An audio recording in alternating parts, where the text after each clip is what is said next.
Tri-State City they've already mapped it out. They're starting to build it now. They have to take out your farmers for multiple reasons. One is that also undermines the entire culture of Netherlands. The Dutch will cease to exist other than in museums, right?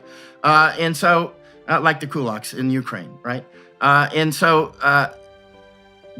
Then you can take their land. The Dutch arguably own, or the farmers arguably about 62% of the land. I'm not sure this number is a moving number. And I'm not sure what the true numbers are. Is that about right? And yeah, even a little bit higher. Yeah. Maybe, okay. So anyway, say 60 to 70%. The highest number I've seen is 70. So you need that land to make Tri-State City because most of Netherlands is obviously a farm. And so, but as you pointed out before, Jordan, you've said this last year, why would you replace the most efficient farmers in the world, or arguably among the most efficient farmers in the world, to start? There's going to be a nitrogen problem, all right? It's not a poison problem. There's not going to be enough nitrogenous fertilizers. We talked about that in regard to BASF fertilizer plant over in Ludwigshafen, Germany, where I went to twice last year. Last week, they announced reducing 2,600 more workers. You and I talked about this at length last year, and they just announced it last week, and they're cutting off one of their ammonia plants. And so this is there's definitely going to be a nitrogen problem. There's not going to be enough nitrogenous fertilizers. For instance, a pig farmer I was at here in Netherlands last week, he was happy that he said his system is circular. He takes the pig poop and he fertilizes the Christmas trees and the pear trees with it, I think, or maybe just the pear trees.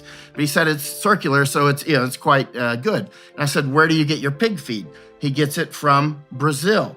Where does Brazil get their nitrogenous fertilizers? You remember the gentleman we had dinner with last year, an old CEO of a Dutch a chemical plant, DSM. He said Brazil gets their fertilizers from Europe. And Brazil, he told us at dinner, they're not going to have enough fertilizer this year. And as you know, the United States gets a lot of our protein from Brazil. So, and India's got the same problem. You know, after you and I met in Netherlands, I flew over to Ireland and talked with Mary Lou McDonald, the leader of Sinn Féin, and all she wanted to talk about was equity and bringing in migrants, and didn't want to talk about food or energy. So I flew over to London and I heard the same story again. I flew to Thailand and I was having coffee with an ex-prime minister, Abhisit. I know him from old days. You can see me and him flying around back during the fighting days.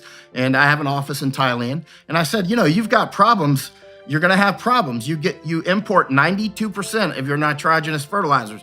You only create 8%, and that's 5 million metric tons that you may not be able to get sometime in 2023. May not, it's unknown. And if you can't, he said, oh, Michael, we export X amount of rice. I'm well aware of that, how much rice you export. However, rice is basically a nitrogen vacuum. It sucks out the nitrogen into the rice and you export that nitrogen. Thai soil is very poor in nitrogen.